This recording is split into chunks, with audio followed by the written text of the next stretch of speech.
necessary for us to remember that Christ was born on this earth. As a human being, he came on this earth. And the task that was before him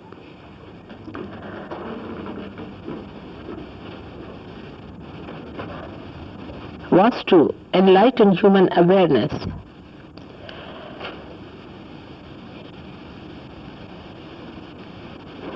with the sense of understanding, or we can say it is actualization within the awareness of human beings, that they are not this body, but they are the spirit. The message of Christ is his resurrection. That is, you are your spirit and not your body. And he showed by his resurrection how he ascended into the realm of spirit, which he was, because he was Pranava, he was Brahma, he was Mahavishnu, as I have told you about his birth.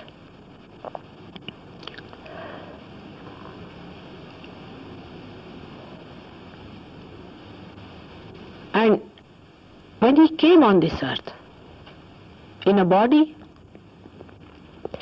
like a human being, he wanted to show another thing, that spirit has nothing to do with money, has nothing to do with power.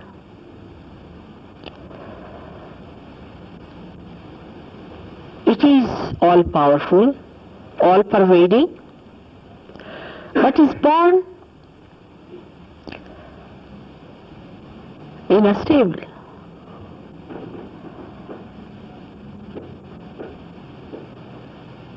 Not in a palace or to a king, but he was born to a very ordinary person, a carpenter.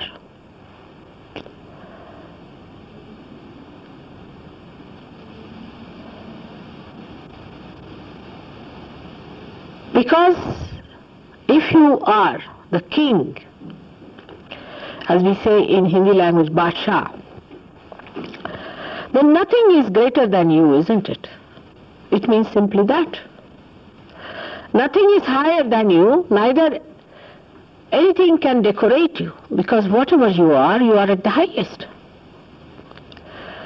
All the worldly things so-called are just like dried grass, Trinavat. So he was kept in the dried grass. To many it makes very unhappy, and they feel very sorry that Christ, the one who came to save us, was kept under such conditions, and why not God provided him with something better? But to such people it does not matter whether you are lying in the dried grass or in the stable or in the palaces. Everything is just the same, for it does not touch them. They are so detached and they are completely in joy. They are the masters of themselves. Nothing can master them. No matter can master them, no comfort can master them. They are masters of complete comforts within themselves. They have achieved all the comforts within themselves. They are satisfied people. That's why they are kings. They are called as kings, not those kings who run after things, or those kings who seek comforts in life. I mean, if you have comforts, well and good. If you don't have, well and good. Makes no difference.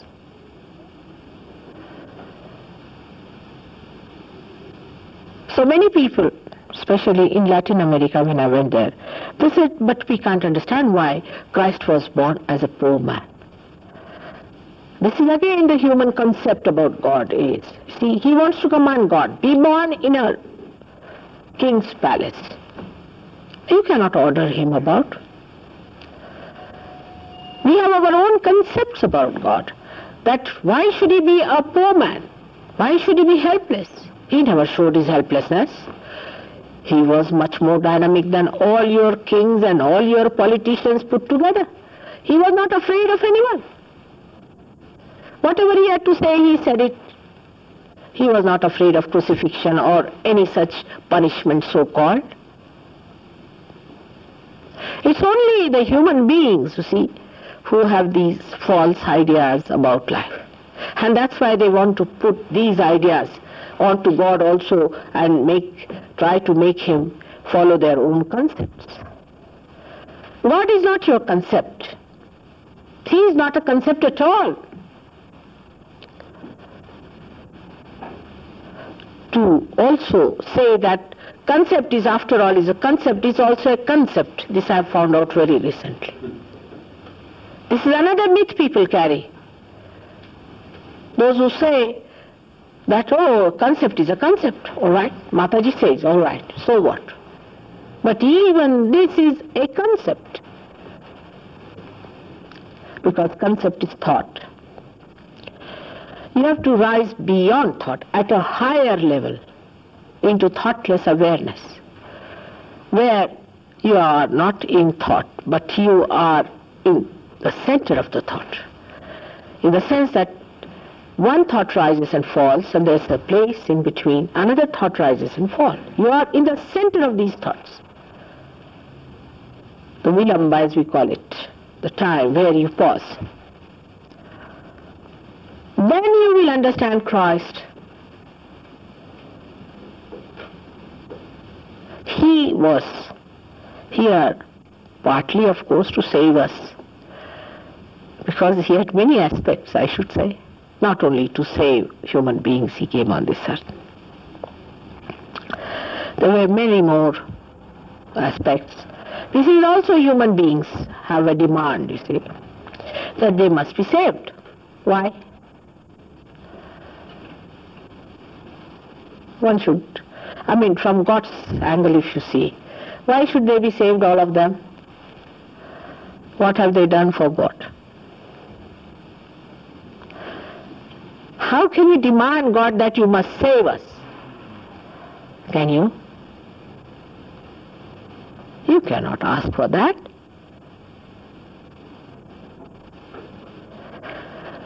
So he did come to create the passage between, as you see here, the Vishuddhi and the Sahasrara, this Agya. In the primordial being, the Virat, he was born there to open that door. In evolution, every incarnation has come on this earth to open a particular door within us and to create that opening or that enlightenment in our awareness. So Christ came precisely for opening this small little door which is constricted by our ego and superego. Ego and superego are the two byproducts of our thought process. One, the thoughts that are of the past, and the other, thoughts of the future. He came to make that gap, to cross that gap, and that's how he has sacrificed himself, his body,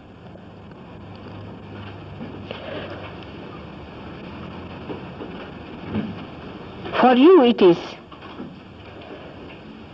a very big thing of remorse and repentance. But for such people, it is not. It's a play. they have to play a certain role. That's why I do not understand why do you show him to be such a lanky-panky, miserable creature. He was never miserable.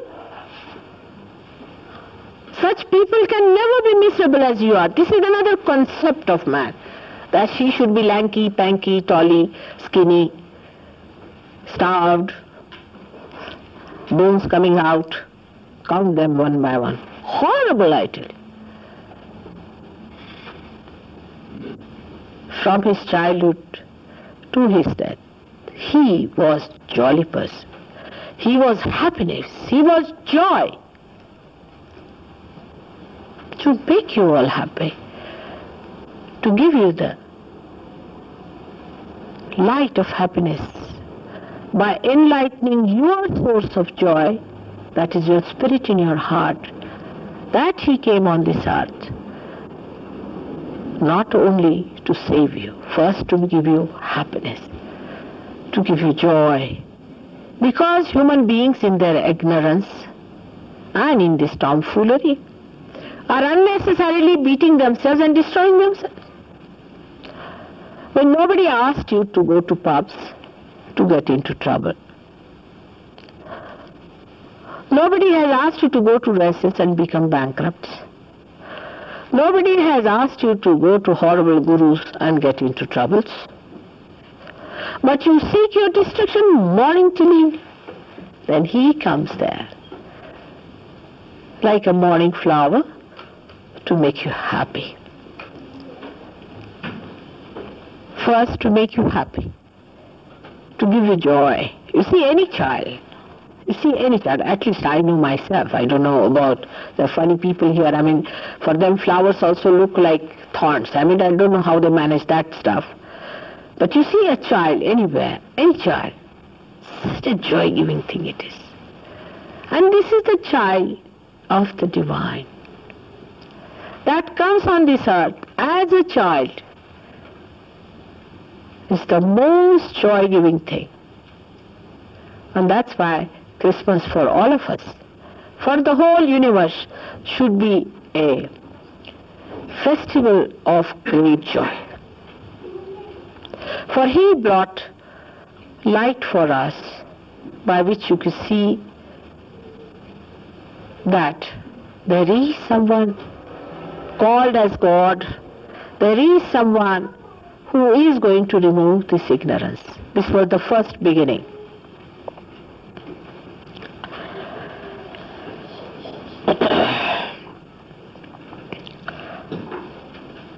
So, for us, it is necessary to be first joyous and be happy and relaxed, and not to take anything that seriously as we take. Because divine life doesn't make you serious, because it's all a play. It's a maya. I have seen in all the rituals that people follow, in all the so-called religious people, they are too serious to be religious. A religious person is bubbling with laughter. He doesn't know how to hide his joy, and he doesn't know how to control his laughter when he sees people who are unnecessarily serious. I mean, nobody's dead. The way the people sit, it's sometimes you just don't know what to do with yourself. You just can't control. So there's nothing in this world for a person like Christ to feel sad about. And if you really believe in him, then please first of all give up this silly sadness and sulking and sitting down and becoming morose, not talking to anyone, silent bores all over. That is not the way to look at Christ. See how he went and talked to multitudes. How he opened his hands to all the people around, and how he tried to give them happiness. He has said that you are to be born again. That means he had to do this work. And that you have to get it sometime. He had promised that you are to be born again. Christ is to be born within us. I don't know what Christians understand out of this. How do you become born again? Not by going through a ritual of christening. Somebody coming from a theological college cannot make you a Christian. Like in our India, we have some paid Brahmins, as you have here paid people, you see. The whole day they will eat, drink, be merry, and evening time they will come and pray and preach. That sort of people. You have to be a person who is authorized by God. Unless and until you are authorized by God, you cannot give joy. And that's why I've seen all these people, the so-called big pundits and the big priests, and all of them are so serious because they are not authorized by God.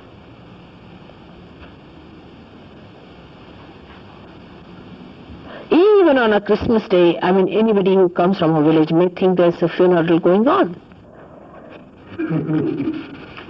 And after the funeral, they go home. How do you celebrate? With a champagne. And after the funeral also, real funeral also, they'll celebrate, I don't know why, but they take champagne.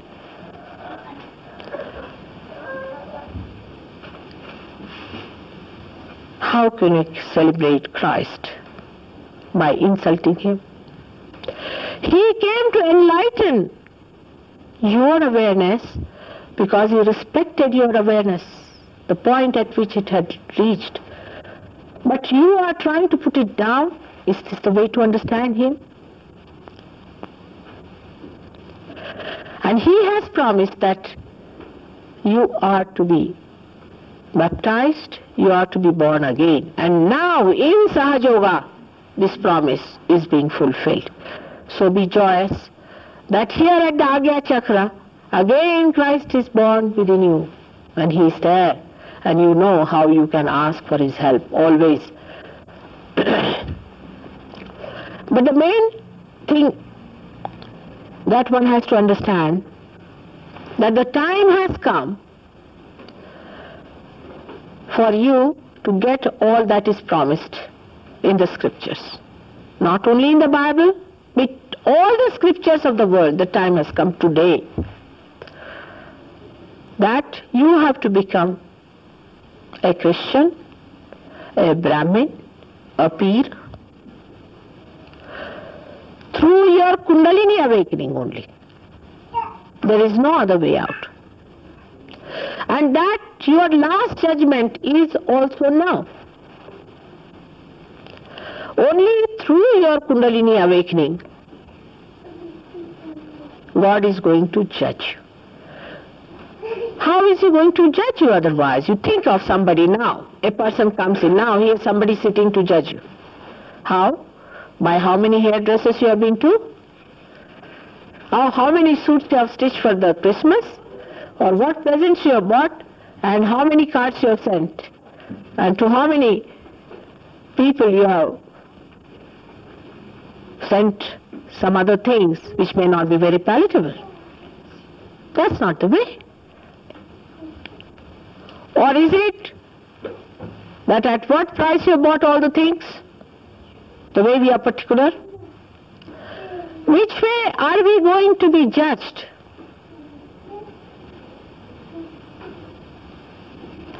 By God. Not superficially, people say. So what depth have we got? Let's see. How far can we go in our depth?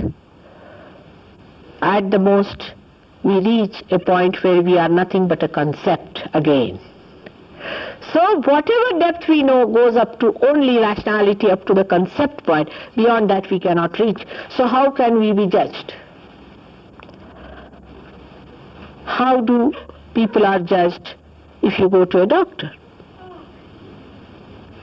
He has his instruments, he works it out, he puts the light in, sees for himself and says this is the position. And how your spirituality?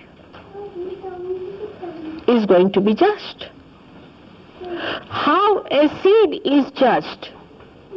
By sprouting it. When you sprout the seed, and when you see its germinating power, you know that it's a good seed or a bad seed. In the same way, you will be judged by the way you are germinated, the way you receive your realization, the way you retain it, the way you respect it. That is how you are going to be judged, and not by the kind of dresses you are wearing, by the type of matching you do and the hairdressing you go to, not by the big positions you occupy and the big politicians and big bureaucrats you become, not by what kind of houses you have built and what kind of so-called Nobel Prizes you have won. You are not also going to be judged by your philanthropic work, by that you think that you have given so much money, so much so. Because if you have given so much money, there will be big ego somewhere hanging, and it will bring you down, your scale. This is a judgment in which the little feather is going to weigh more, much more than a ship. It's a different type of a judgment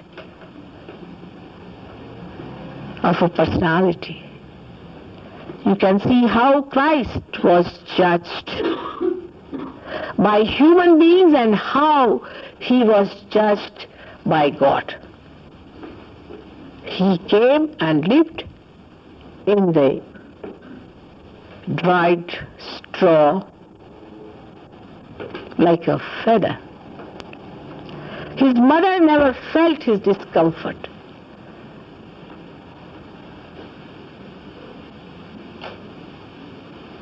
In the same way, those who have not by their being oppressed others or taken oppression are going to be judged as first class. In the Kundalini awakening itself, there are inherent defects. Inherently, the Kundalini has some defects because of your previous karmas. Because what you have been doing in this lifetime. Because the things that you have accepted as reality, which is just a concept.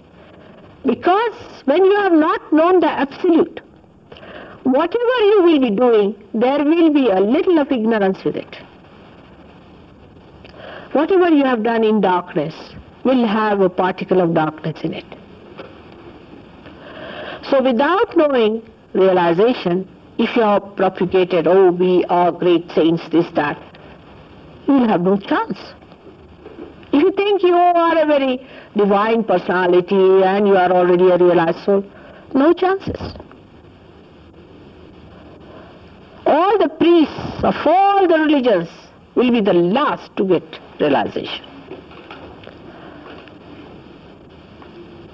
Valmiki in his Ramayana has very clearly said, a very interesting story is there, that a dog was asked, what do you want to be in your next life?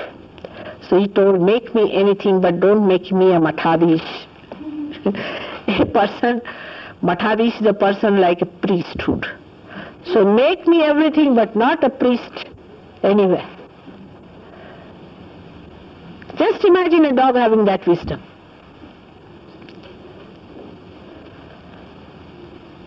But I do not say that all of them are like that. There may be some who are really genuine, some may be really realized people, may be authorized by God. But I'm sure they are not accepted by the multitude. I'm sure of that.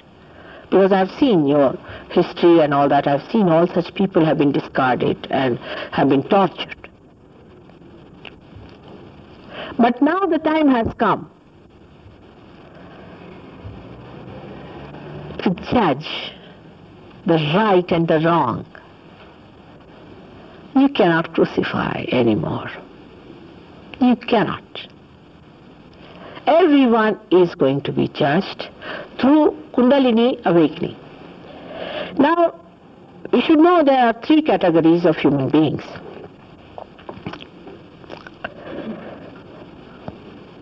I don't know which way to start, not to shock you. One is human beings as we are, normal. They are called as Narayoni. The second categories are Devayoni. Those who are born seekers or realized souls, mostly realized souls are Devayoni. And the third ones are called as Rakshas. These are called as Ganas. Actually, these are called as Ganas, but we can say the species among human beings. Are Rakshasas, means the people who are evil. So we have evil people, excellent people, and we have in-between people. Excellent people are very few. They are born realized. I don't have their problem much. But one has to deal with the people who are in the center. They are looking towards good, but have something hanging on to them, which is not so good. So for these people, there are inherently some defects in the Kundalini, which we must understand. The first of them is bad health. Physical bad health, actual physical bad health.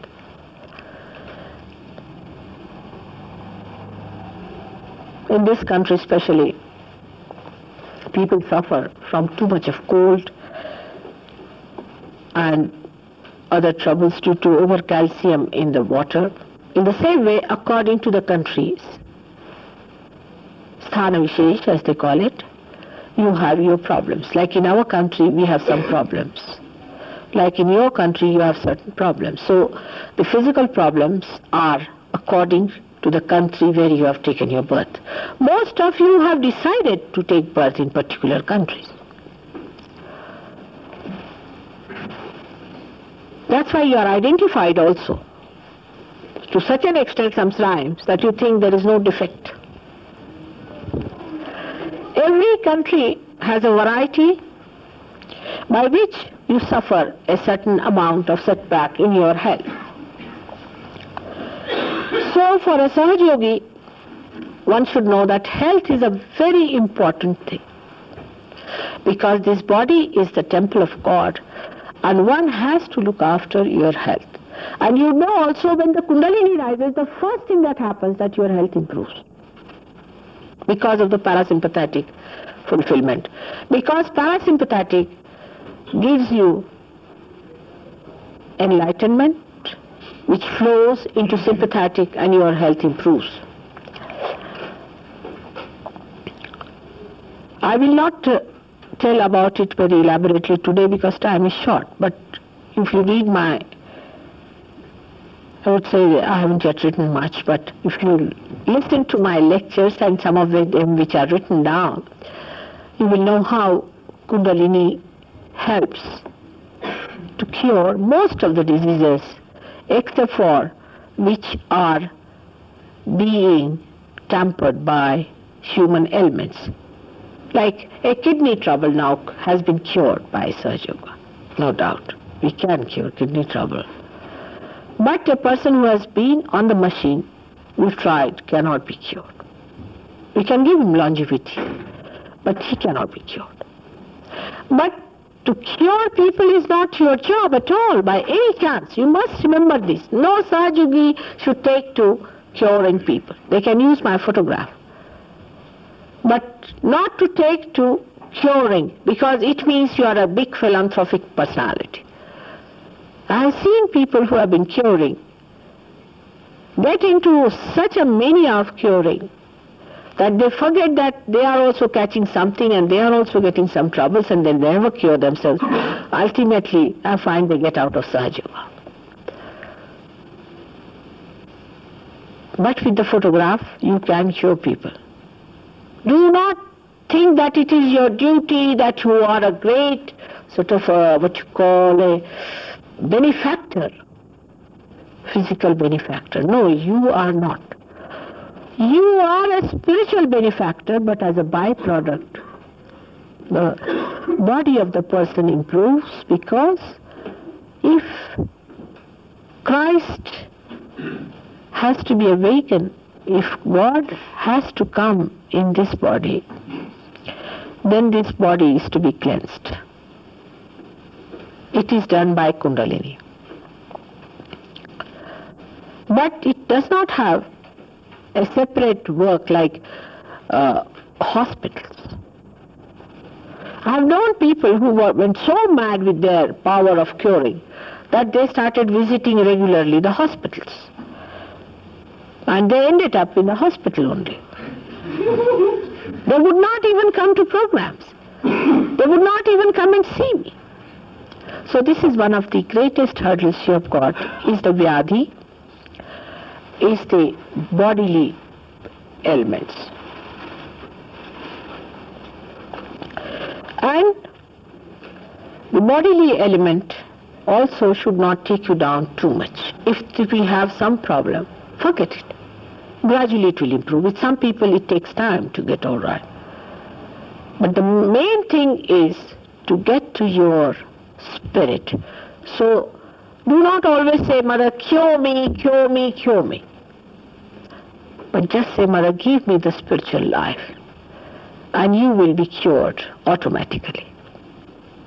It may take time in some people, doesn't matter. You have been sick all your life, doesn't matter. A little more time. And also follow the methods which we have told about different diseases, especially liver in this country, colds, and gout and all these troubles. We have remedies for all this. Diabetes, we have. But work it out as a duty towards your body, towards the temple. But that should not be the end of your life. That's a very little part. I mean, it would be something like cleaning the whole place and then you get out of it. So why did you clean? Like I've seen here people, you see. When we were in Oxford, I was surprised. You see, everybody used to polish everything, and everything was lawn was done very well, and everything cleaned very well, and not even a rat would enter their houses. For months together, I never saw any person getting in, only getting out. And they were so particular. Husband, wife, so particular about cleanliness, neatness, everything. And the both of them would never even talk to each other. I have seen that. There were 7 houses except for our house, and they were all surprised that how many people are coming to our house. They said, are you an open house? I said, yes, it is an open house. They couldn't understand what was wrong with us. Nobody would see that polished thing or anything. So that's how it should be, that we should not go to that extent, that it becomes a sort of a real Sahaja Yoga, and the rest, which is the most important, is for God. Health will improve gradually, as I have told you. But attention should be on your spirit. Attention should be on your spirit, because it is the attention which goes into these various directions and gets stuck. You just allow it to work out, and it will work out. The second hurdle, which I feel, is called as a karmanyata. Vasnat, they call it. Means a person does not want to work it out. Of course, those people who are useless, who do not want to have realization, forget about them. But even after getting realization, it's an innate problem with people that they do not want to work it out. They are lazy. In simple words, they are lazy. That is very much in this country, surprisingly. I mean, the other day I saw a picture where how from your country people went to Germany and blasted a complete machinery and a complete factory of that machinery which was sending pilotless bombs. And they have overdone everything, so that now children are having a nice time, perhaps. But in Sahaja Yoga, you have to be alert. This is what exactly happens in Sahaja Yoga when people come here. They get their realization, they feel the cool breeze, and it's lost again. The reason is they do not want to work it out. This is another danger, akarmanyata. Then when it is lost, after 1 year they will come back, Mother, we don't believe in it, but I have got some pain in the stomach, will you cure me? Instead of you becoming so equipped with all the powers that you have, you become another useless person coming here just to take my time. These powers are all within you. This is your property. This is the property of your spirit which is there inside, which is about to manifest, but because of certain hurdles that you accept that it does not. This is akarmanyata, we can say, which is not working it out, not knowing about it, not understanding it, what is Sahaja Yoga is, how to manipulate this, what are these vibrations are, how it works out. People just say, oh, it's too much. Because they don't want to face the reality. Because as soon as your Kundalini comes up, as soon as the light comes in, before the eyes are closed, you see, suddenly the light comes in. You don't want to open your eyes. Because too much we have been sleeping. Even if you open your eyes a little bit, oh God, you don't want to face the light. Because you are identified with that state, you do not want to open your eyes. Kundalini opens your eyes, no doubt, but again you close it down. So it is in your freedom to give up that akarmanyata. Now this is also, can be very collective. I can tell you this much. It's a very big disease which spreads. Like, say, a husband-wife is there. The wife is one like that. Instead of the husband raising the wife, he will succumb to wife, especially in the West. Just the opposite in India. Because where the husband is more dominating, the woman will succumb to her husband.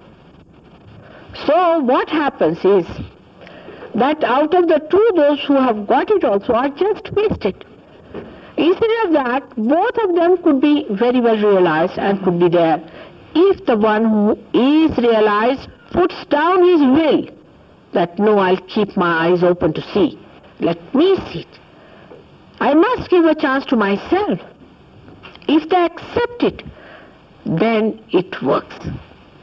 And then they go to the second step. Everything cannot be just like a jetliner. Sit down here and next moment you are on the moon. Even if you are in the moon, still you may start with the third danger which is there. Is sanshaya. Is the doubting. I don't know how to describe this madness of doubting. For example, out of all of you who have been here, I would say at least, I don't know how much percentage, have come out with the second day a very great statement. Still I am doubting. Is that the sign of wisdom? What are you doubting? What have you found out so far? From where does this come? Is Mr. Ego, about which I have given lectures after lectures. Is Mr. Ego that is doubting it? Because he doesn't want you to find the absolute. You are identified with your ego. And you do not want to find it because this Mr. Ego has been guiding your life throughout. And now you want to doubt. Doubt what? What are you doubting? You felt the cool breeze, all right? sit down there. It would be something like somebody entering into a college, university, and they are going, sitting down first day there. Teacher says, now, this is the diagram I give you. The students get up and say, sir, we doubt. Really? Then what should the teacher say? But they will not say that, because they have paid the fees. They have paid it. Even if it is a horrible drama, boring one, still we go through it because we have paid, you see. To go through it, after all, we have paid it, you see. What to do? But for Sahaja Yoga, you cannot pay. I have seen all kinds of tomfoolery people accept in so many gurus. Like somebody says, I am going to teach you how to fly. They are absolutely ready for that. They will pay money and not doubt even a bit that the fellow who is propagating, is he flying? Have you seen him flying anywhere? Please at least ask that person to fly. They will see the Kundalini rising with their eyes. They will see it pulsating, rising, breaking here.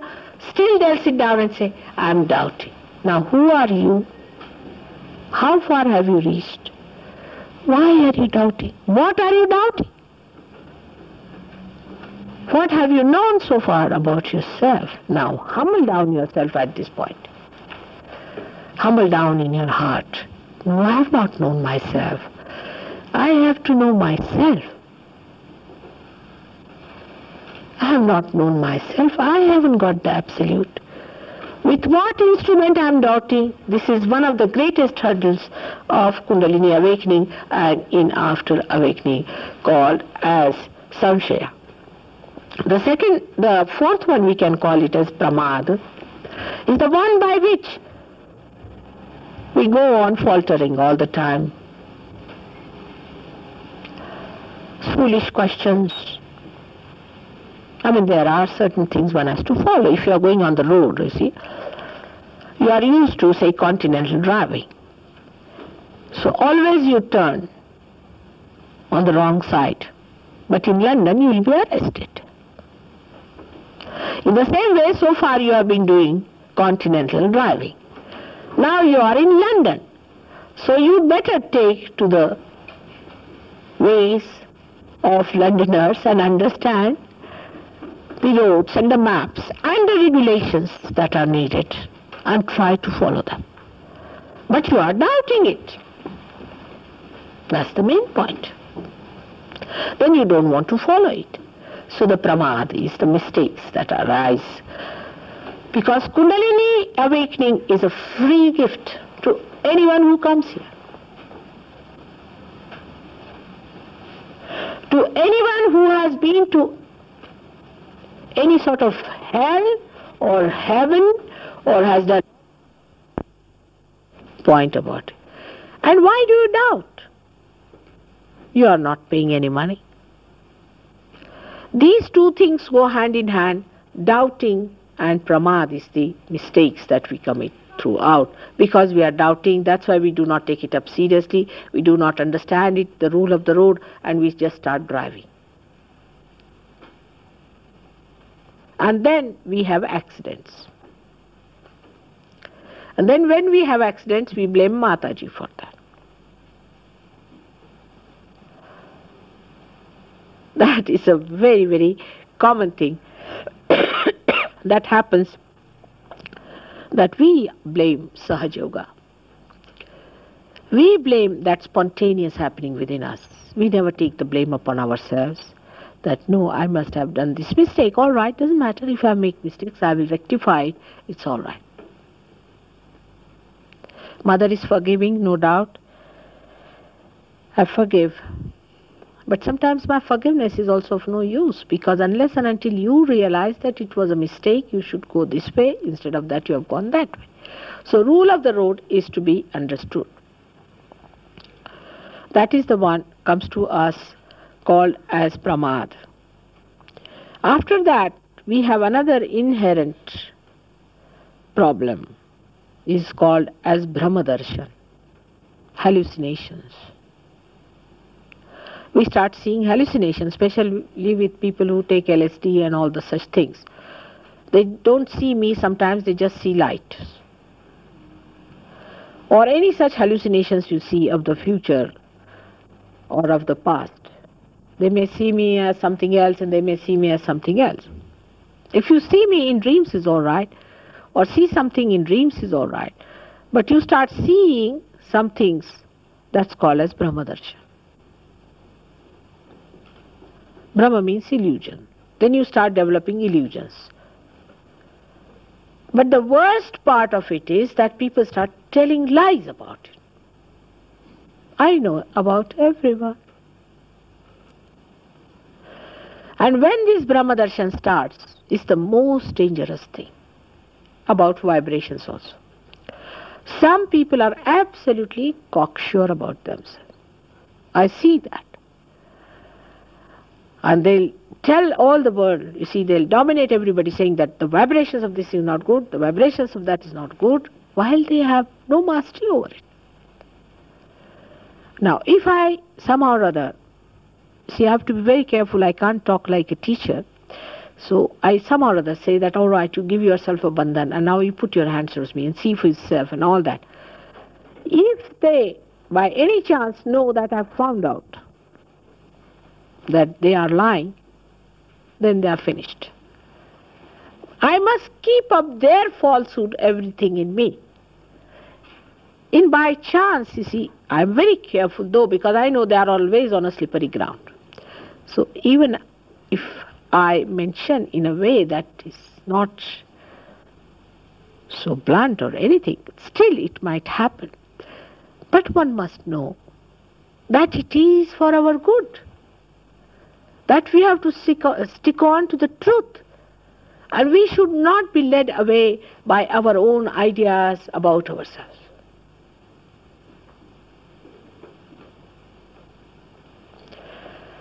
Then the another thing comes is Vishaya Chitta, in which the attention is attracted by objects of your previous identification. Like your attention has been, you say, I'm very fond of cricket. All right, you are. But you should not be a sick person. I mean, cricket doesn't mean that you become a cricket bat. And you are good for nothing, for anything else. For all practical purposes, you are dead. That kind of craziness, for anything whatsoever, gets your attention into a very wrong state and is also not good for all the Sahajogis. Today's lecture is more for the Sahajogis. So I'm pointing out what are the inherent dangers of sustaining our realization, which is very important to understand. Now the two other very big dangers which we suffer from, apart from that the people get possessed and get ideas into their heads, they start singing songs, this, that. Sometimes I'm so embarrassed, I don't know what to say. I can see a devil speaking through them, but I just don't know how to tell them that, oh, please stop. Even praising me, I know what it is. But they'll just come up and say, Mother, we want to sing a song to you. All right, finished. I cannot say anything, because they do not know what they are singing. They do not know from where did they get this knowledge. It's something else doing this. Because of all these problems that you get possessed. The other day somebody came to me and said that, Mother, I'm feeling very overconfident about myself and cocksure. Really? And I feel like doing something very high-handed. And he did it. First he saw the possession coming into him. And then he did it. And did it in a very bad way. Everybody is angry with him, I know. But I'm not. Because something is done in possession. You don't know what madness people can do when they get possessed. I mean, they should end up in lunatic asylum, but because of being Sahajogis, they do all these things. but still they are not stationed where they should be.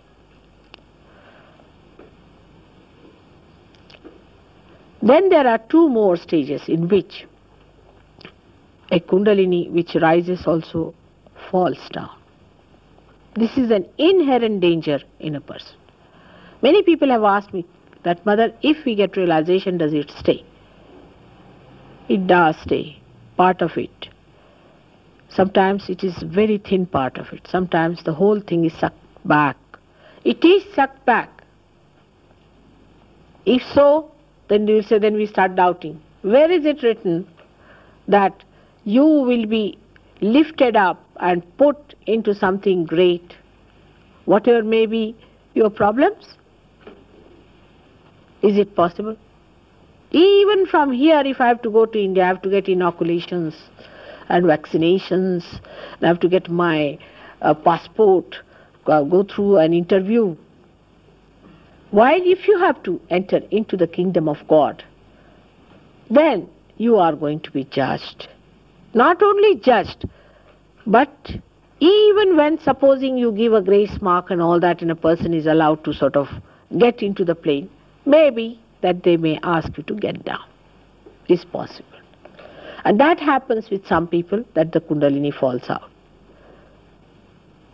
It is a very, very dangerous sign.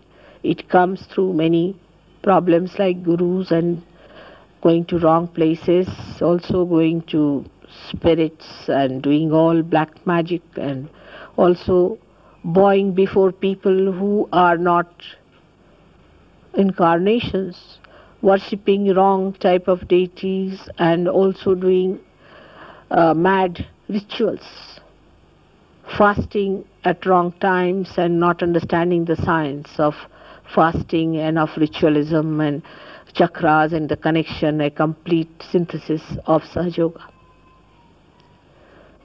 And it falls down.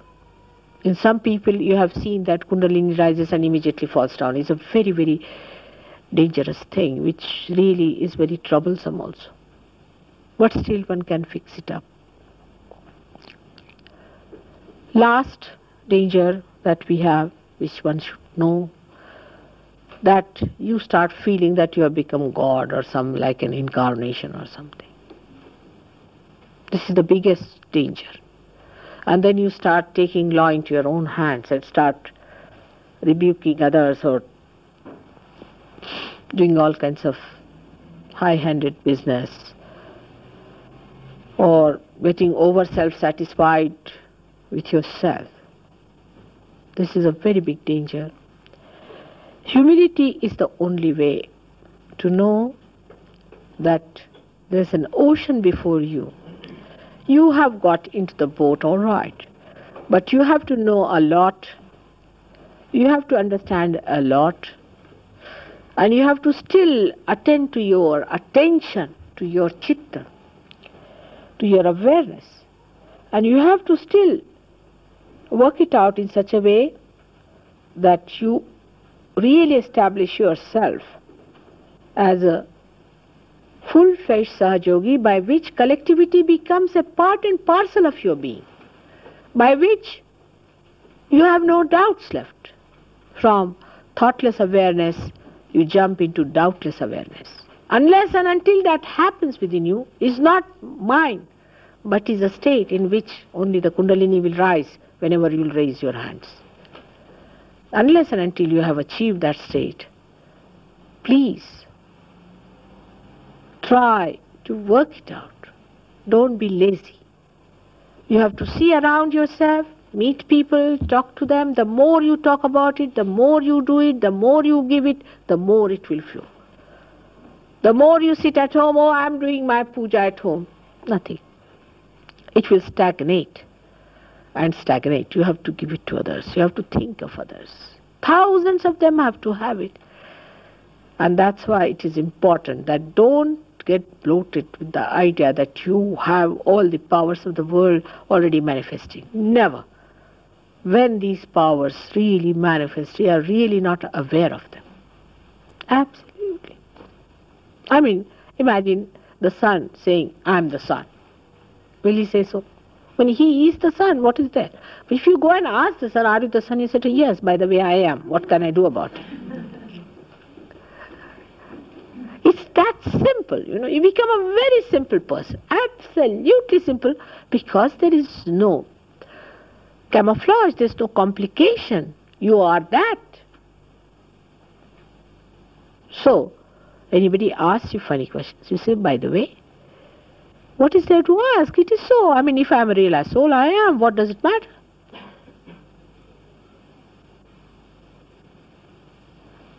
With this understanding, we have to go to Sahaja Yoga, which I must say I am surprised how it is working miraculously. And it is working out. But it is you who can settle it within yourself. Now, among you, some are only on the periphery. We keep them on the periphery also, that you know very well. Some of them come in the center. And some are very few who are in the inner circle. All of them are still in a state where they can be thrown out, like a tangent goes out, you see. And then you don't understand why a Sahaja Yogi behaves like that. If you see some Sahaja Yogi behaving like that, going in a tangent, know that you might do the same. So be careful. So today, at this juncture, when we are celebrating the great event of Christ's life, let us know that Christ is born within us, and the Bethlehem is within us. You don't have to go to Bethlehem, it's within us. He is there, and we have to look after it. It's still a child. You have to respect it, and you have to look after it. So the light really grows, and people know that you are realized souls. Nobody will doubt that you are not. May God bless you all.